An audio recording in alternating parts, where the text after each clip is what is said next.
Cumprimento a todos e cada um com a graça de nosso bom e eterno Deus. De volta com mais uma lição de nossa Escola Bíblica Dominical, a partir dos estúdios da Assembleia de Deus, Plena Unção, Rua do Amaral, 95, Andaraí, Rio de Janeiro. Pastor presidente Marcos Fernandes. Hoje estaremos estudando a nossa lição de número 8, intitulada Despedida em Éfeso, entre lágrimas e alertas. Introdutoriamente, quero comentar que essa lição acompanha a comovente despedida do apóstolo dos gentios, dos presbíteros de Éfeso, mais especificamente na cidade de Mileto, que ficava situada a 48 quilômetros ao sul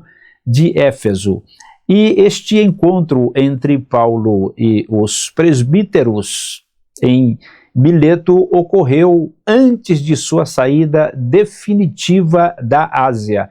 Trata-se, na verdade, do único discurso registrado de Paulo, que foi dirigido exclusivamente a líderes cristãos. E neste ele os exortou, ou seja, os encorajou, no sentido de que eles tivessem cuidado do rebanho. Também deixou um alerta a fim de que pudessem manter-se vigilantes no tocante às falsas doutrinas e ainda reafirmou a fidelidade ao ensino apostólico.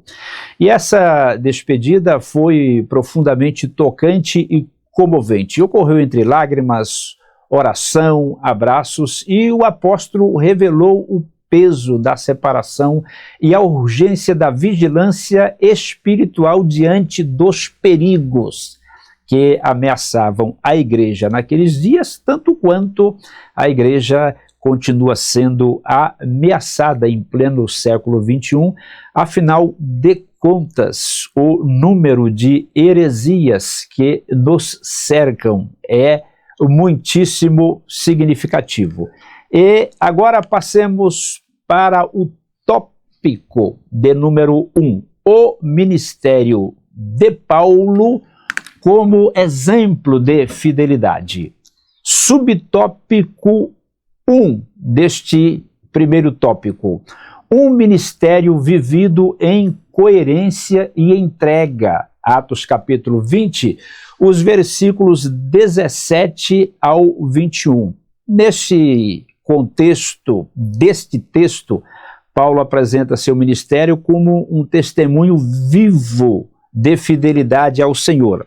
Atos capítulo 20, versículo 19, o texto o diz: servindo o Senhor com toda a humildade e com muitas lágrimas e tentações, que pelas ciladas dos judeus me têm sobrevindo.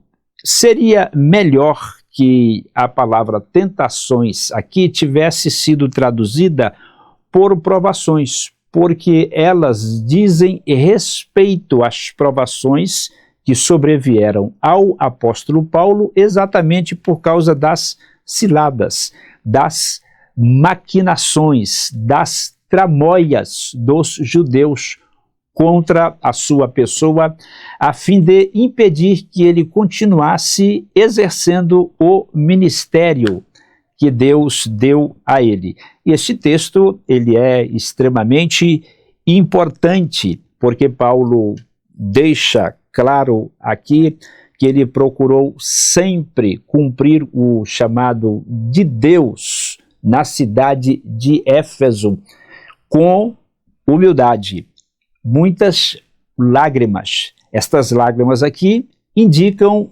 sofrimento, sofrimentos que se abateram sobre ele por causa dos inúmeros obstáculos que se depararam à sua frente. Entretanto, devemos observar que Paulo também apresenta o ministério que ele exerceu na cidade de Éfeso como um testemunho vivo de fidelidade ao Senhor. Atos capítulo 20, versículo de número 19. O texto o diz, novamente, servindo o Senhor com toda a humildade e com muitas lágrimas e tentações que pelas ciladas dos judeus me têm sobrevindo. E por que li o mesmo versículo uma outra vez? Porque eu quero enfatizá-lo, a fim de que ele interiorize em nosso ser e surta um efeito positivo também em nossa vida espiritual, porque este texto é a palavra de Deus. Então, logicamente, sendo assim, é um texto vivo, é um texto eficaz. E se ele encontrar espaço em nosso coração, ele ajudar-nos-á também a crescermos espiritualmente e nos tornarmos instrumentos mais eficazes e eficientes na realização da obra de Deus, no cumprimento do ministério que Deus deu a nós, assim como ocorreu com Paulo, o servo do Senhor Jesus Cristo.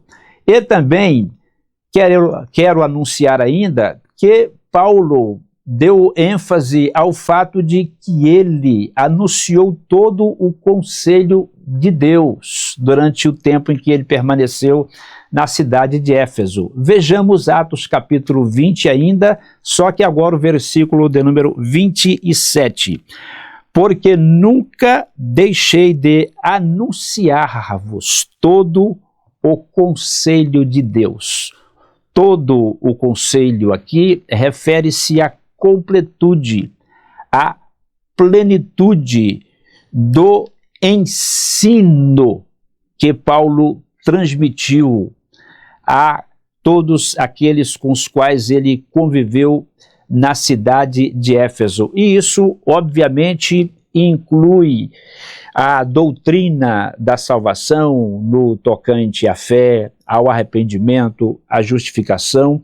E Paulo também falou sobre o juízo vindouro da parte de Deus que abater-se-á sobre os impenitentes, aqueles que rejeitam a pregação do Evangelho do Senhor Jesus Cristo. Trocando em miúdos, o texto pode ser compreendido da seguinte maneira: não faltou absolutamente nada da parte de Deus que Paulo não tenha transmitido na cidade de Éfeso, como pregador, como ensinador, como proclamador do Evangelho do Senhor Jesus Cristo, mas também no que diz respeito às instruções doutrinárias, tanto para os obreiros como para o restante do rebanho do Senhor Jesus Cristo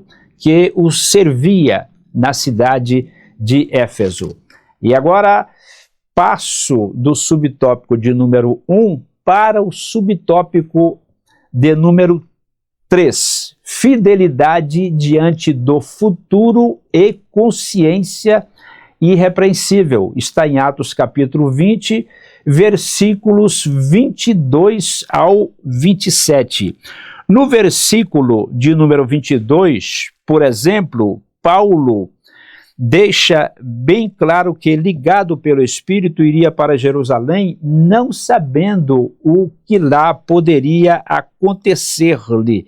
No entanto, no versículo de número 24, ele o diz: mas de nenhuma coisa faço caso, nem a minha vida tenho por preciosa, contanto que cumpra com alegria a minha carreira e o ministério que recebi do Senhor Jesus para dar testemunho do Evangelho da graça de Deus. Logo, Paulo deixou muitíssimo claro que ele tinha uma consciência profunda de que o seu futuro, ainda que fosse de dificuldades, de lutas, de tribulações, entretanto, ele estava convicto de que o Senhor estava com ele. E em nenhum momento ele tinha a sua vida por preciosa a ponto de dela não abrir mão, caso necessário fosse, como na verdade acabou sendo por amor ao Senhor Jesus Cristo. Isso faz com que nós nos lembremos de Gálatas capítulo 2, versículo de número 20. Já estou crucificado com Cristo, e vivo não mais eu, mas Cristo vive em mim. E a vida que agora vivo na carne, vivo-a na fé do Filho de Deus, o qual me amou e se entregou a si mesmo por mim. Portanto, o cumprimento do que Paulo afirmou aqui em Atos capítulo de número 20, versículo de número 24. E, desse modo, nós observamos que, ainda que tinha pleno conhecimento das dificuldades que sobreviriam a ele nos dias futuros, ele também tinha plena consciência de que o Senhor haveria de sustentá-lo, de fortalecê-lo, como na verdade Deus o ajudou e o fortaleceu durante todo o período no qual ele esteve exercendo o ministério que o Senhor deu a ele na cidade de Éfeso. E também tem ainda o aspecto importante a destacar, que é o da consciência limpa por parte do apóstolo Paulo. Versículo de número 26. Portanto, no dia de hoje, protesto-vos que estou limpo do sangue de todos. Simplificando, o que ele estava a dizer é que estava com a consciência completamente tranquila, ou seja, ele não tinha nem uma culpa em absoluto por nada que tivesse feito de forma que pudesse ter deixado a desejar no que diz respeito ao cumprimento do propósito, do serviço, da tarefa que Deus deu para ele executar naquele lugar. Então ele estava dizendo simplesmente o seguinte: cumpri o ministério que Deus me deu aqui e a minha consciência está completamente tranquila, não me sinto culpado de absolutamente nada. Tanto que no versículo de número 28, ele vai exortar os presbíteros no sentido de serem cuidadosos com o rebanho do Senhor. Isto eu vou deixar para comentar em um ponto posterior, exatamente porque Paulo ele tinha essa condição moral, por causa da consciência tranquila, de encorajar os presbíteros a serem fiéis no cumprimento do ministério que Deus deu a eles, a serem cuidadosos para com o rebanho do Senhor Jesus Cristo, assim como Paulo o foi durante todo o tempo que permaneceu entre eles. E assim finalizamos o nosso estudo desse primeiro tópico. E a sinopse de número 1 o diz: o apóstolo Paulo é um exemplo de fidelidade e coerência. Coerência aqui indica uma relação harmoniosa e entrega total ao ministério. E esse é o modelo que nós temos como obreiros deixado por Paulo. Devemos manter uma relação harmoniosa com os companheiros de ministério e com o rebanho do Senhor Jesus Cristo. Sendo assim, passemos para o tópico de número 2. E de imediato, o subtópico de número 1 o diz: o Espírito Santo como originador do ministério pastoral. E agora sim, vamos analisar Atos capítulo 20, versículo 28. Olhai por vós e por todo o rebanho sobre que o Espírito Santo vos constituiu bispos para apacentardes a igreja de Deus, a qual alcançou com seu próprio sangue. A palavra bispo aqui é episcopo, tem o significado simples de supervisor ou superintendente. É aquele que acompanha o trabalho realizado por alguém a fim de observar se esse trabalho foi feito de forma correta. E Paulo, dirigindo-se aos presbíteros, ele deixou bem claro que o chamamento que eles haviam recebido foi da parte do Espírito Santo de Deus. Entretanto, além de chamá-los de supervisores, é certo o que está na lição comentada pelo pastor Wagner Gabi. Também foram chamados de pastores. Acontece que a palavra foi traduzida aqui neste texto por apacentardes. No grego, ela é poimaino, que é exatamente a palavra para pastor, enfatizando que presbíteros, bispos e pastores, estas três palavras são utilizadas intercambialmente para referir-se à mesma pessoa, ou às mesmas pessoas, ou ainda os mesmos obreiros, sem estabelecer nenhuma diferença de significado. Inclusive porque na igreja primitiva, os presbíteros, eles eram os pastores das igrejas locais. E este texto também deixa claro que aqui tem a designação do ofício que Deus concedeu àqueles presbíteros, assim como o ofício que Deus concedeu a tantos outros obreiros que o servem no presente século, ou seja, o de número 21. Atos capítulo 14, o versículo 23, por exemplo, o diz: e havendo-lhes por comum consentimento eleito anciãos ou presbíteros em cada igreja, orando com jejuns, os encomendaram ao Senhor em quem haviam crido. Porque quando as igrejas plantadas por Paulo estavam devidamente estabelecidas, e depois que ele havia treinado obreiros, e quando eles estavam qualificados à altura de assumirem estas igrejas, então Paulo empossava estes presbíteros como os pastores destas igrejas. É o que nós observamos em Atos capítulo 14, versículo 23, texto que acabei de ler, e aqui Atos capítulo de número 20 e o versículo de número 28.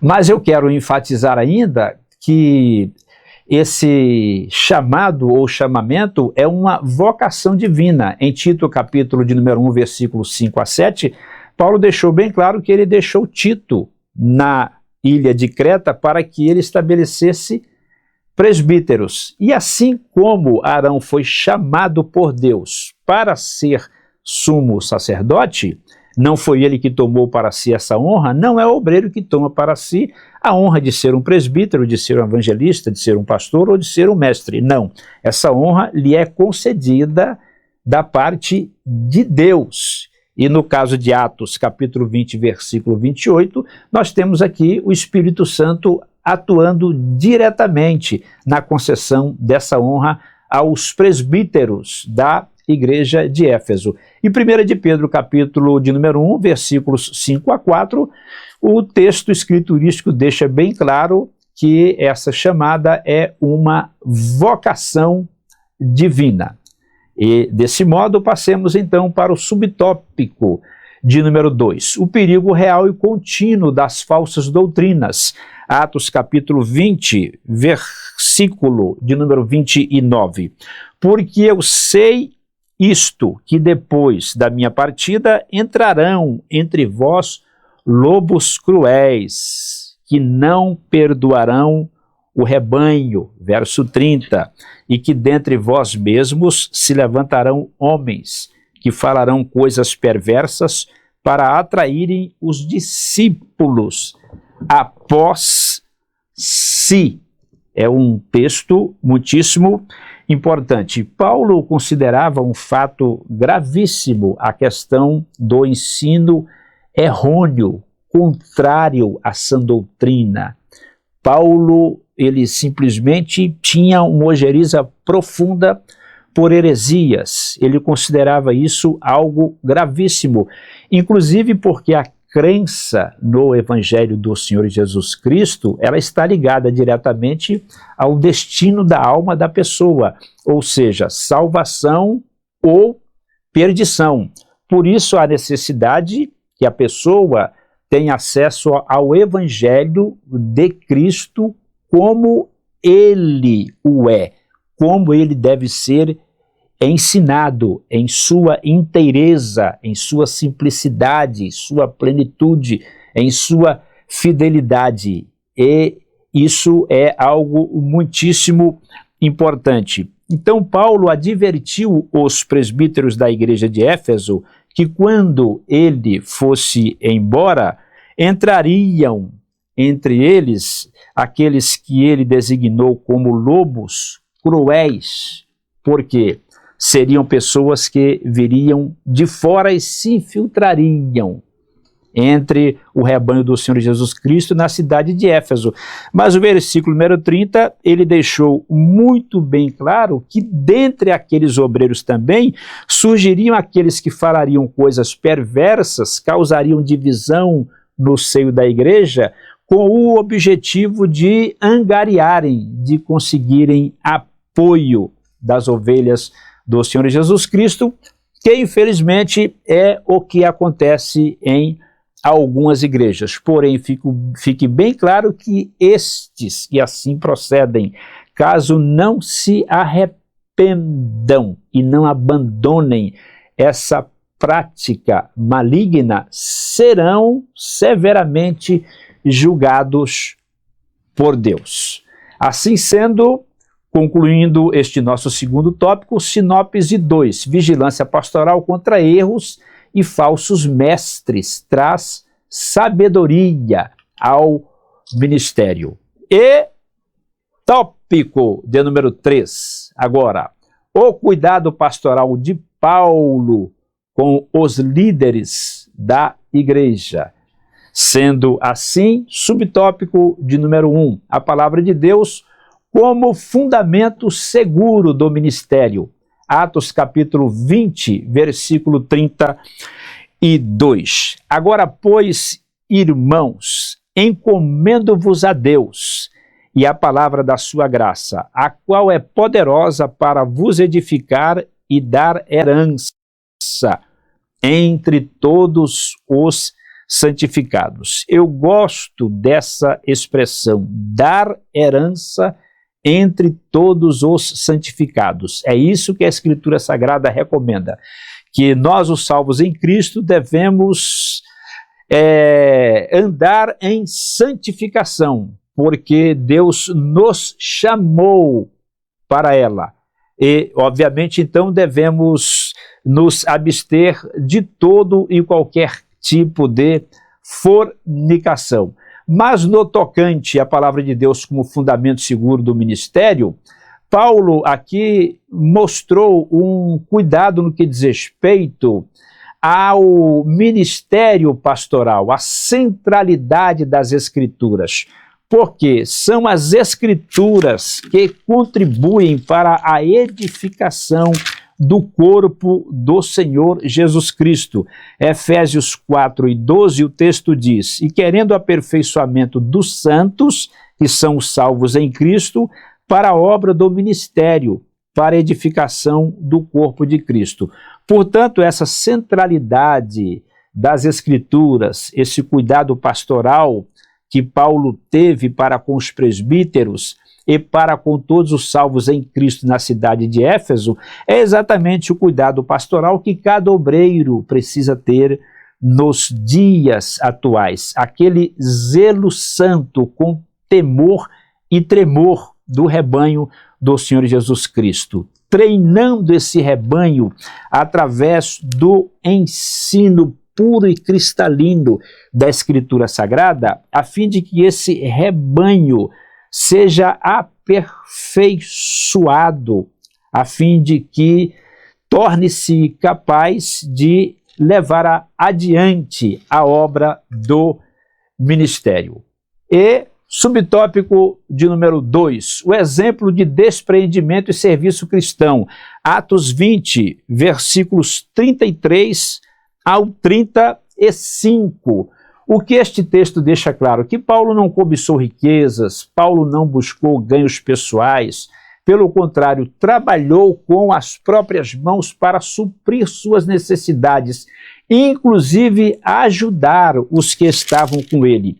Um exemplo disso nós temos em Atos capítulo 18, o versículo de número 3, texto que já examinamos em uma lição anterior, quando ele esteve na cidade de Corinto, e junto com Áquila e Priscila, eles trabalharam juntos na construção de tendas. O texto diz, repetindo, Atos 18 e 3, porque era do mesmo ofício, ficou com eles e trabalhava, pois tinha por ofício fazer tendas. E agora, novamente aqui, desta feita, discursando para os presbíteros da igreja de Éfeso, no versículo 33, ele o diz, de ninguém cobicei a prata, nem o ouro, nem o vestido. Ou seja, Paulo nunca se deixou levar por aquele sentimento que depois ele falou sobre ele quando escreveu a sua primeira epístola a Timóteo, o de torpe ganância. Simplificando, o que é torpe ganância? É o lucro, é o ganho desonesto, é o ganho desonroso. Infelizmente, hoje nós temos em nossos dias alguns obreiros que são possuídos desse sentimento de torpe ganância. Alguns, infelizmente, são verdadeiros mercenários que servem ao Senhor Jesus não por amor a Ele e nem por amor ao seu rebanho, mas por amor ao dinheiro e sem nenhum tipo de escrúpulo, tais obreiros terminam por auferir lucros desonrosos, porém, digo que estes, se também não se arrependerem e não abandonarem essa prática pecaminosa, serão julgados severamente pelo Senhor Jesus Cristo. Mas Paulo, com a consciência completamente tranquila, deixou bem claro que isso não aconteceu com ele durante o tempo em que ele permaneceu, exercendo o seu ministério na cidade de Éfeso. Versículo 34, vós mesmos sabeis que para o que era necessário a mim e aos que estão comigo, estas mãos me serviram. Ou seja, quando necessidade houve, Paulo também trabalhou materialmente para manter o ministério que o Senhor Jesus Cristo deu a ele. E no versículo 35, ele ainda acrescentou as seguintes palavras: tenho-vos mostrado em tudo que, trabalhando assim, é necessário suportar os enfermos. A tradução melhor aqui seria fracos, suportar os fracos, porque Paulo não estava fazendo referência a pessoas enfermas fisicamente, mas sim a pessoas espiritualmente fracas, porque existem aquelas ovelhas que são fracas, e nós, que somos mais fortes espiritualmente pela graça de Deus, devemos suportar esses nossos irmãos mais fracos na fé. Porque, aliás, é o que Paulo escreveu aos romanos: nós que somos fortes devemos suportar os que são fracos. E também lembrar-se das palavras do Senhor Jesus, que disse: mais bem-aventurada coisa é dar do que receber. Porque alguns irmãos em Cristo, eles pensam sempre, continuamente em Mateus nossos e nunca em Colossenses vossos. No entanto, o obreiro altruísta, ele pensa diferente. Primeiro Colossenses vossos, depois Mateus nossos. Primeiro ele pensa na necessidade de seu irmão e depois, então, na necessidade dele. É isto o que Paulo está dizendo aqui neste texto, trocando em miúdos. E agora o subtópico de número 3, uma despedida marcada por amor, comunhão e lágrimas. E agora eu vou simplificar a fim de fechar essa nossa aula de número 8. Nós temos aqui sofrimento, versículo de número 19, já li anteriormente. Paulo escreveu com muitas lágrimas, mas só que aqui foram lágrimas de sofrimento. Mas lágrimas aparecem outra vez no versículo de número 31. Portanto, vigiai, lembrando-vos de que durante 3 anos não cessei noite e dia de admoestar com lágrimas a cada um de vós. Lágrimas aqui já não são de sofrimento, mas sim de amor, de ternura, de compaixão, de zelo, de cuidado da parte do apóstolo para com os obreiros do Senhor Jesus e os crentes em geral na cidade de Éfeso. E finalmente, o versículo 37, também o amor sincero de Paulo por todos eles. E levantou-se um grande pranto entre todos, e lançando-se ao pescoço de Paulo, o beijavam. Lembrando que o versículo anterior deixa claro que eles estavam de joelhos. Então, aqui houve uma demonstração de amor sincero de Paulo para com eles e também deles para com o apóstolo Paulo. Desse modo, essa despedida entre Paulo e os obreiros, ela foi revestida de uma grande dramaticidade, porque caiu um quebrantamento muito grande em todos os corações, todos choraram, todos se abraçaram e eles o beijaram fervorosamente, principalmente, diz o texto, entristecendo-se muito pela palavra que dissera, que não veriam mais o seu rosto, e acompanharam-no até o navio, e obviamente Paulo partiu da cidade de Éfeso e, na verdade, nunca mais a ela tornou. Conforme ele havia dito, eles não viram mais o seu rosto pessoalmente. Sinopse 3, palavra, serviço e amor, marcam o cuidado pastoral. Concluindo mais essa nossa aula, queremos dizer que o discurso de Paulo aos presbíteros de Éfeso permanece como legado espiritual para a igreja em todas as épocas. A igreja de hoje, porém, necessita de líderes e membros comprometidos com a verdade do Evangelho de Cristo, dispostos a servir com integridade e a cuidar do rebanho de Deus. Obrigado por ter acompanhado e participado desta aula conosco, aula de número 8. Deus te abençoe rica e abundantemente por Cristo Jesus e até a nossa próxima aula, a de número 9.